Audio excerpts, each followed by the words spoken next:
Welcome to the Emotional Fitness Club podcast, where you're just 10 minutes away from a great day every day. In today's episode, we're going to do our glimmer-based E-WOD for Mindful Monday, and then we're going to have a little chat about the ego and how it's not quite as negative as everyone tries to make out. In fact, it is always doing its best to protect us in whatever way it can with the tools we have at the time. Okay, but it's Mindful Monday, so let's get straight into our E-WOD of the day. And our prompt is, what's a recent moment where you noticed your ego was activated? Whether it was a defensive thought, a quick judgment, or perhaps even a need to prove yourself. How did this reaction serve you? Yes, how did this reaction benefit you?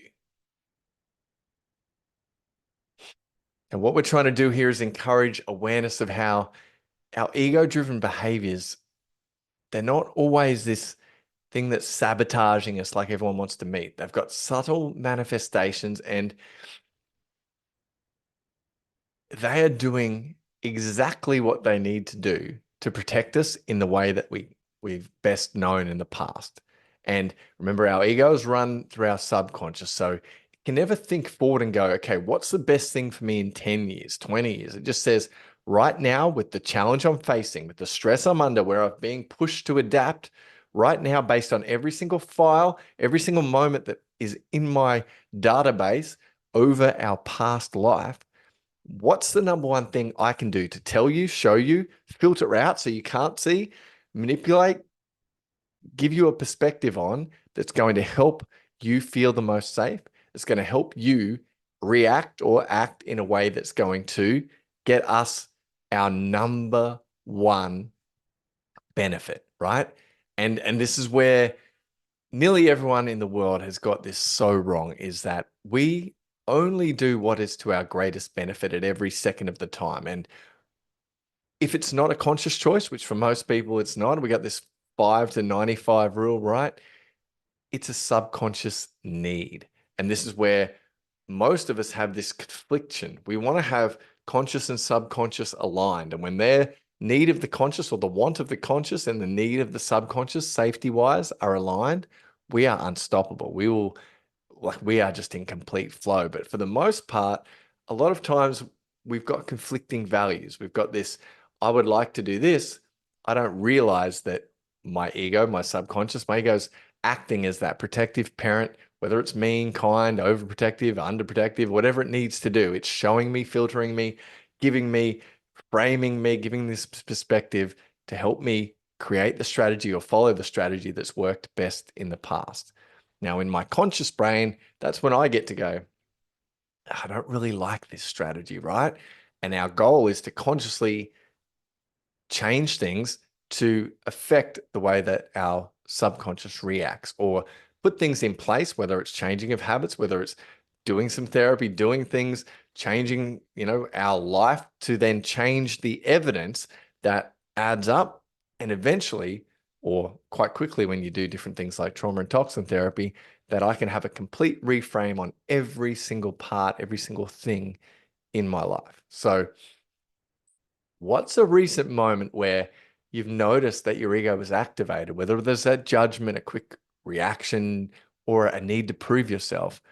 How is it beneficial to you? How did it serve you?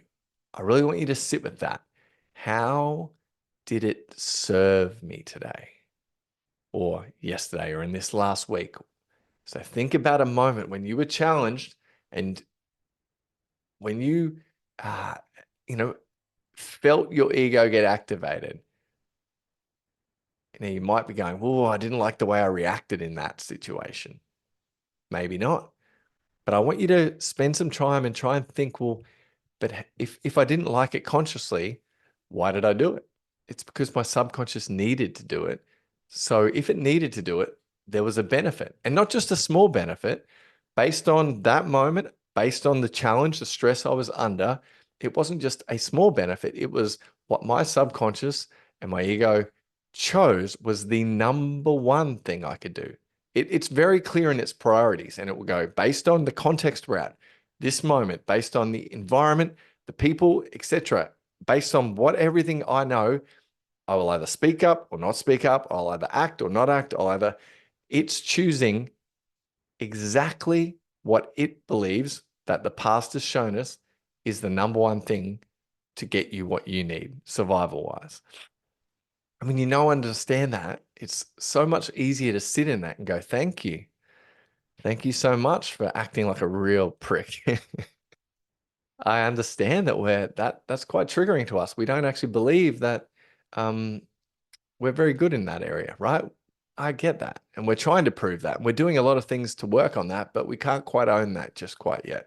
So thank you there for protecting me. I did need that. I wasn't ready to take full accountability for that result or that moment in the past. I wasn't ready to, so I needed to offset that onto someone else. I needed to blame that person over there. I needed to call them out. I needed to, um, worry about this because I don't trust in myself just yet, right?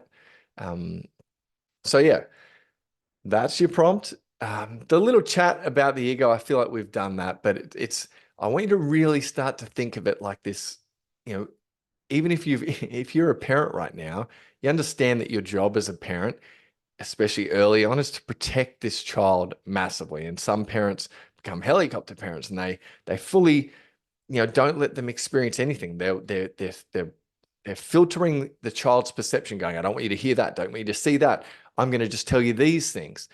That's what our ego is doing for us. So even if you're a parent or you're not a parent, you've already been a parent to your inner child. You're the parent, and that's what your ego is doing. It's constantly trying to, again, keep you safe, help you be better. And sometimes it's mean as shit. A lot of times it's mean as shit. And a lot of times parents are mean.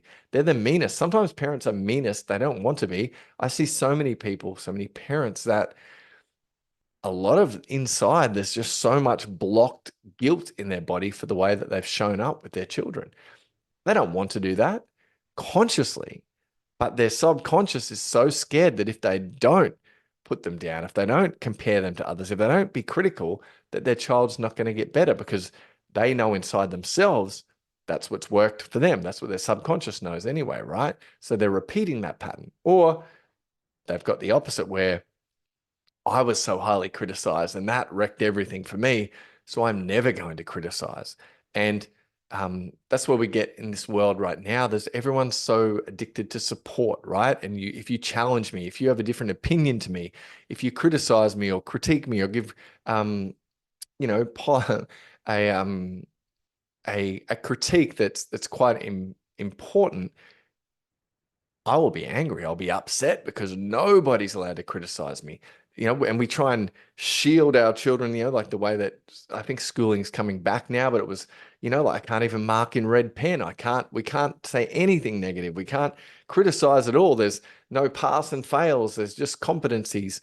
And, that's not the way to create resiliency. That's not the way to manage our stress. But you can see how, once allowed, and if someone's been parented that way and their mind goes, this is what I need to see, is just I need to see full support always. And if I'm not being supported, then I'm going to react and because I can't take any accountability because I've never been shown how to take accountability because the parenting I've had has said, you're not accountable for everything. It's always everyone outside of you's fault.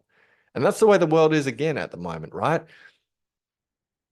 Our health isn't our thing. Like think about the last 4 years, especially. It's like your immune system has nothing to do with it. It's all outside of you.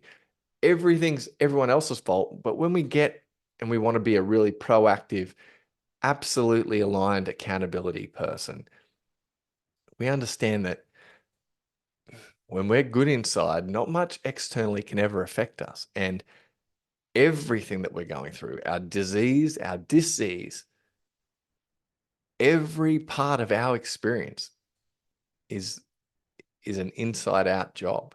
And that's when you get to that point, that's when although there's a lot of pressure in that, life becomes incredible because putting it outside yourself, not taking accountability, always having something else to blame, while that is easy, and sometimes we all need to do that. And when, sometimes we're not proud of that, but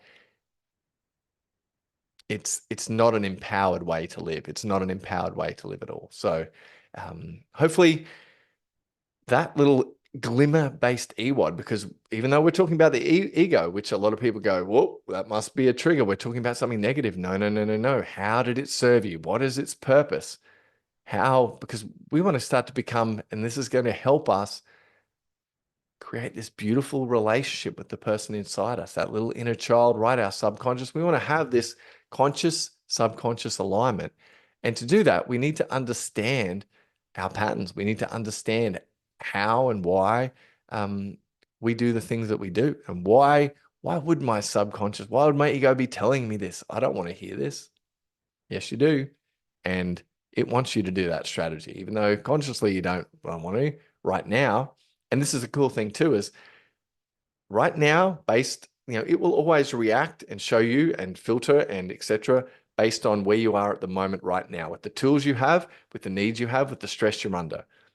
In 3 months, that may be completely different because it's a different person. Your nervous system may be more regulated. You may have taken more ownership. You may have got new skills. There may be more evidence that says, I don't need to take that path anymore. There's some clear evidence that actually I can do this over here. And so the subconscious reaction changes, the ego filtering changes because the person's different. And our job, I believe our job, and this is what I try to do with every single client, every single person in the Emotional Fitness Club, is as we age, as we go through more and more challenges, experiences in life, the normal process is to get more bitter, to close off, to shut down, to create more armor, to learn different ways to mask up and not show our authentic self, to learn more ways to protect ourselves and not, to show different versions that aren't really us as distractions, avoidances, so that we don't get hurt. Our job, I believe, and this is our challenge in life, is every time we get hit with a challenge, really negative, we don't let that change who we are. And we continue to open up and we continue to work, and we notice our triggers and we notice where we're filtering that isn't as workable to our conscious goals. And we look and we go, well, how would I align conscious and subconscious here? And we open up and we still become strong. In fact, we become stronger. We stand for ourselves, but we become open. We become calmer. We can become strong as hell without having to ever raise our voice, without ever having to threaten anybody, without ever having to push our point. It's just a confident, a deep, grounded, calm confidence that says, this is what I deserve. This is who I am. This is how I will treat you, right? And the way that we act only becomes a reflection of how I judge myself. Again, the external person really doesn't matter. So, deep chat to start the week. I hope you've had got some insight anyway, and I'll be back to chat to you soon. Okay, have a great day. Bye.